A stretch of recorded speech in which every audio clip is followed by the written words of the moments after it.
Welcome back to Analysis with me, Amjad Salim, where we are concentrating on events in the Central African Republic. The humanitarian situation in the country is dire, with thousands being killed and 1 million people being displaced within the country and to neighboring countries. Relief organizations and charities have warned that with the rainy season that is about to start soon, shelter, food, medical facilities need to be made urgently available, otherwise the situation will become worse. Calls have also been made for the UN and countries such as France and the US to attend to the situation and help with maintaining order and rebuilding the country. So why has the international community, with the exception of France, not responded to the conflict? Remaining with me to discuss this are Xavier Chatel, spokesman for the French Embassy in the United Kingdom, James Schneider, editor-in-chief of Think Africa Press, and we're joined by Kasim Khairia, a journalist at BBC Africa. Welcome to you again. Kasim, in terms of your coverage of what is happening there and sort of some of the discussions that took place in the first half, I mean, where do you see the international community currently, and where do you think it has failed, and needing to address some of the failures? Well, I've just come back from the CAR about 3 weeks ago, and I made a very difficult journey that was from Bangui, managed to do 650 kilometers all the way to the border with Cameroon. I was part of an African Union Rwandan convoy that is run from the capital, allowing Bangui to get some supplies, because the CAR depends almost 80% on commodities from Cameroon. And therefore, with the fighting, with the kind of insecurity that is there right now, it has been impossible to get anything into Bangui. And as a result, people are suffering. Prices have gone almost 3 times higher. Therefore, it was very, very important to open up this humanitarian corridor, which the African Union troops, with the help from the French, managed to open up. It was actually the Rwandan contingent of the African Union troop, MISCA, that opened up this humanitarian convoy. And as a result, a lot of goods now, for three times, they've managed to bring in very, very essential commodities into Bangui, bringing back a life. Life within Bangui itself is really, really dire. The situation, security has broken down totally. There are particular places that you cannot cross into. There are particular places that have, the city has been divided into sort of Christian and Muslim areas. In areas like Pekasenk, where it's a predominantly Muslim area, you will find it difficult for Christians crossing in there, but many houses have been burnt, and many of the Muslims have fled now to a mosque, the main Bangui mosque, and that's where they are taking refuge. On the other hand, you've got Pekaduz, which is 12 kilometers on the way out of Bangui. This is where you have the predominantly Christian community there, but mainly the rowdy youths who are sort of out of control, or vigilantes, if you may wish. These ones have actually made life almost impossible in Bangui. They've grabbed many of the Muslims who have been trying to flee from the CAR, moving towards Chad or Cameroon. They kill them or they shoot at them. There have been particular fights in this particular area of Pekaduz. So the situation is really dire. The international response, unfortunately, has not been adequate. If you compare, for example, to other conflicts that are taking place, for example, Syria, not much has been done on Syria, but at least you can hear a lot of noises being made, and that keeps it in the news. CAR, until you hear impossible situations happening, then you'll hear the international community making 1 or 2 statements and just running away. The only international force that is there fully is actually the French. Well, plus the African Union troops that are there, about 6,000 of them, who are right now carrying out patrols in the city. But if you look at the size of the country, the huge task that is at stake right now, these troops are not enough. The numbers that were asked for were at least a minimum of 10,000. Not that they would be enough, but at least 10,000 would start to make a difference. Only 6,000 are there, plus the 1,600 French troops that are meant to be on the ground. That is almost an impossible task to ask these people to do. So that is where we are at. Many people have been killed. Many people have been displaced. Houses have been, destroyed. It is impossible to lead a life. But I think that there are 3 main aspects that you see that come out to this particular conflict, in my personal view, which is, the first one, you have high levels of illiteracy. Many, many people have been pushed into a situation where, yes, they are illiterate, but they are very easy now to mobilize and throw into the politics of whoever is interested. The second thing is abject poverty. People are really, really poor. And the conflict now that's turned ethno-religious right now started as a result of, you have about 15% of Muslims as part of the population and the rest now, majority being Christian, and then the animists within the country. But although the Muslims are only 15%, they controlled 80 or 85% of the economy. So as a result of that, there was a bit of envy, which is the third element that I wanted to mention. And when it came to a particular chaos that is the politics now in CAR, this situation actually blast out. So a combination of these three things became fatal. The situation is dire, but I don't think the international community has done enough as to what it's supposed to be doing. James, we were talking during the break about how, you know, we've had this $500 million pledge for a country assistance plan, and you're saying that about 20% or so has been pledged or has been realized, has been delivered. These are vital humanitarian assistance, and we're not even talking about, I think it was a 100-day plan that was there. Why, in your opinion, has there been such, you know, apprehension about trying to actually pledge it? 500 million is not a big sum of money in the scheme of the other international crisis, but why is it that there's such a reluctance to actually deliver this, given the fact that, you know, we're coming up to the rainy season, there's going to be a humanitarian crisis? Well, this is not a unique situation. I mean, rich countries very often will get together and be shamed and embarrassed by one another and by whoever is presenting and pushing the case into making large pledges, and then don't. I mean, if you look at the 0.7% of GDP going into aid from the 2005 G8 conference, and most of the countries have got nowhere near delivering that. So this kind of talking big and then not really delivering unless there's a large domestic, either, you know, some leaders that really believe in the issue, which is rare, or a large domestic pressure, you know, demanding that something is done. Because sadly, just the raw facts are that there are 1 million people displaced, that 90% of the population are on 1 meal a day, that we don't even know how many people have been killed, but the people who have been killed, the, you know, bodies have been found, is absolutely horrendous. The way in which people have been killed is just so abhorrent. But these facts alone won't cause action. People need to force those who are meant to pledge money and are meant to pledge action to actually do something. I mean, in terms of now, with the UN also, for use of a better word, distracted with other things and risk of famine taking place. I mean, what is needed?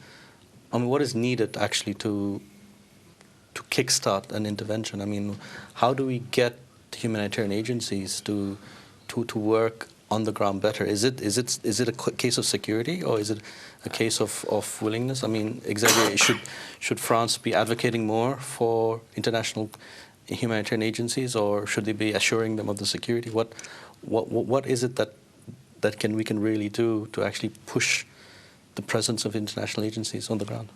I think first, there's lots of charities like Médecins Sans Frontières and others which have been present on the ground. They were present before. They've stepped up their operations, and that's independent on us doing things. At the same time, you're making two very valid points, Amjad, which is you need security. Like, for these people to operate, they need, as Kassim was saying, they need to have the access road to Cameroon so that things can flow towards Bangui. That's absolutely vital, and this is based on security. So, for instance, we're going to spend in the hundreds of millions on our military operation, and it will allow, to some extent, the security, which then allows humanitarian work.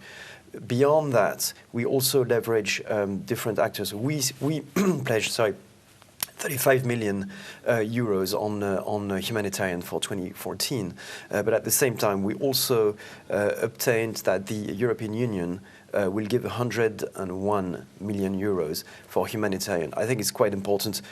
As you know, always, it takes time for disbursement to take place. But I think it's really important to keep in mind that you need both the security aspect, really important, security policing, and also the humanitarian bit, which is done not only by the internationals, i.e. the United Nations and the European Union, ECHO, etc., but also by the charities which receive money from these bodies.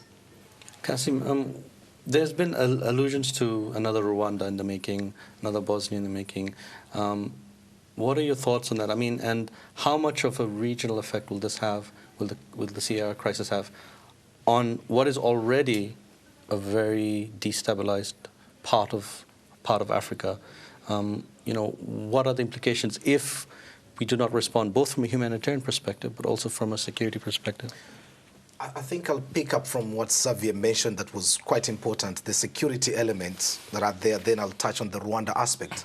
But with the security, there's urgent need for political will within the country itself. Unless and until the Central Africans themselves can sit together and agree on how to disagree, it becomes very useless for any international efforts. You can bring peacekeepers, but they cannot stay there forever. Until Central Africans decide that they are ready to talk, they are ready to sit on a negotiating table. Because all this whole crisis began from a failure to agree on how to disagree. Under President Francois Bozize, there was a lot of pressure. The rebels were coming, efforts were made to try to bring in peace talks. When there was a slow process or less of a commitment to that, what happened was rebels now took over, and this is how we've ended up in this particular crisis. So there's need for a political will, but we also need a very strong government in place, because quite often what happens with the international community is something that is normally done as a mistake, and I think it is another mistake that we have made, or the international community has made in Mali.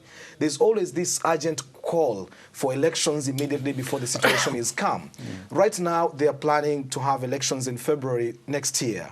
I don't think that time is adequate for the interim government even to bring in a sense of order. And unless and until you have a mechanism that would allow a sense of order to be able even to police the elections themselves, then it becomes difficult. The suggestion about Rwanda that you have said, there is a fear for that, especially if the international community has been quiet. But now at least we've had peacekeepers going in. But they can only be peacekeepers if there is a peace to keep. If the situation is falling apart as it is, I think urgent measures need to be taken. And today I think there was a very significant step. The head of the African Union peacekeeping troops has made a very strong statement saying, from today, the anti-Balaka vigilantes will be considered as enemies of the state in case they continue to act the way they are acting. I think that is sending a very strong message, not only to former Seleka rebels who might want to reunite and start reorganizing, but also for the anti-Balaka who have become very chaotic and very erratic in the way they are doing. I think we need that to be able to stop this particular situation. James, I mean, again, during the break we were talking about the fact that elections were being called, and you were alluding to the fact that this is possibly not the best step forward. I mean, in your opinion, what should the next 18 months to 24 months be mapped out to the French, what should we be telling them, so to say, how we can start a process? I completely agree with Kassim. I don't think that the elections are viable in any meaningful sense, and that just having an election, someone that has some kind of electoral legitimacy, will change the situation at all. I think really, as we've been saying, it's about hunger and it's about security, and those two things interact with one another. If fewer people are hungry, that removes one of the drivers, or lessens one of the drivers for the insecurity, for the looting, for the pillaging, for violence.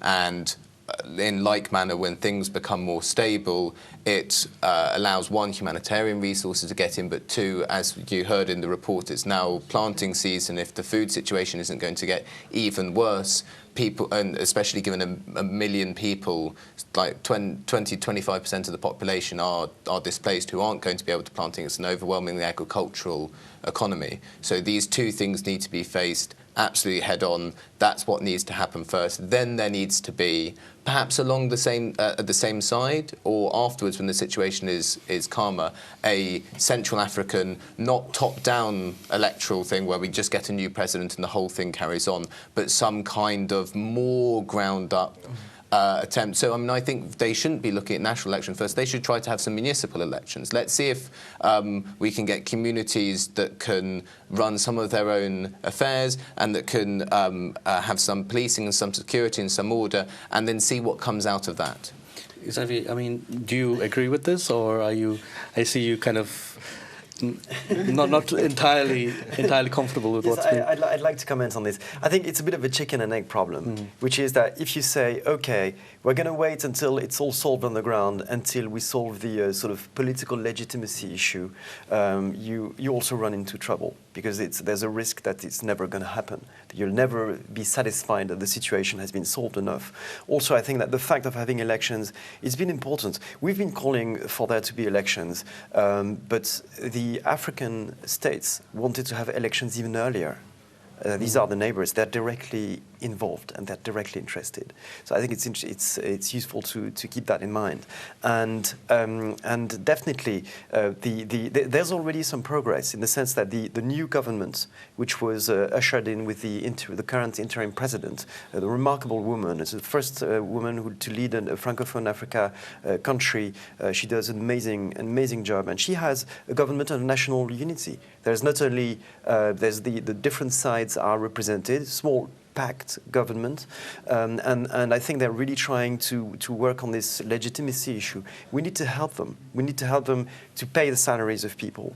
We need to help them to get the public service working. The prison, sorry to start with this, the prison has been opened again. The university in Bangui has been opened again. Some of the public services are starting. We need to help them to do that. But it's also important to have a perspective. And I think that having the notion that there will be elections in a certain not too distant future, it's important to focus the minds. It's also important to reassure people who will contribute troops on the ground, because they know that there's some kind of end and political solution in sight. And just picking up on the Mali example that Kassim was raising, at the same time, maybe the election was maybe not absolutely perfect, but it's the best election there ever was in Mali. So we should keep that in mind. It was the best, most attended and freest election. Just quickly on that. I'm not saying that there should never be elections or elections aren't important, but the thing that is most important is that the salaries will be paid in the state, because one service will go, but also the inability of the state to pay salaries was one of the initial drivers of the Seleka violence, because a lot of the Seleka rebels were basically being paid and told, when we take over the capital, there'll be jobs for you and there'll be money for you. And then they got there, they went to the treasury, and there was no money. And so they went out to go and get their own money, causing a lot of this violence. Kassim, in terms of the African Union, I mean, we've heard a lot about France's involvement. The African Union has been present. I mean, you've mentioned the peacekeepers. Is there any moves on a political level to actually try and solve this, or is there a capacity issue? Are they distracted with other crises? Well, the African Union in the first place is poor. It is dependent a lot on foreign aid in itself to be able to operate. But I think in the current circumstances, 6,000 troops that have already been sent there, I think that's a show of goodwill. They are sort of committed to that if you see the sort of countries that have taken their troops there. But what I found very interesting that I didn't know about peacekeeping before was the fact that when peacekeepers go into a particular country, they take their own equipment. The mission pays for whatever they have brought, but they have to bring their own equipment.